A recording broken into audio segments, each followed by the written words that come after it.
I'm Adam Anschel for Pro Football Weekly with a positional analysis of the defensive backs in this year's draft. It's presented by Verizon Fios. I'm joined by our draft expert, Nolan Naraki. Nolan, there are a couple of cornerbacks. We'll start with those that really fit into the top of the draft, just elite talents.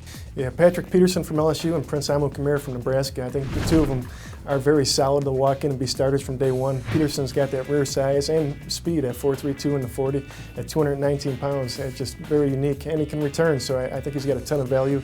You got Jimmy Smith from Colorado, I think also fits into that group talent-wise.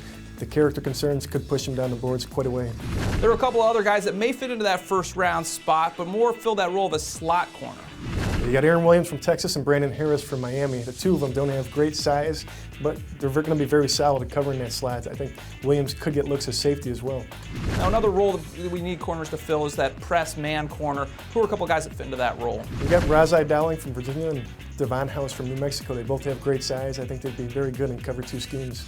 Moving on to the safety position, we saw last year a couple of guys, Eric Berry and Earl Thomas, that went early in the draft. Doesn't really look like there's that kind of talent this year. Oh, it's really barren at that safety position. I think teams that need safeties are just out of luck this year, because I don't know if there's a true starter in this year's draft. So you got Raheem Moore from UCLA, who's got good range, good athletic ability, but really doesn't show up against the run. Could be a corner in the NFL. Then you got Quentin Carter from Oklahoma, Jaquan Jarrett from Temple, who I really like. I think could be a solid, strong safety in the NFL. Marcus Gilchrist at Clemson, who likely projects from corner to safety.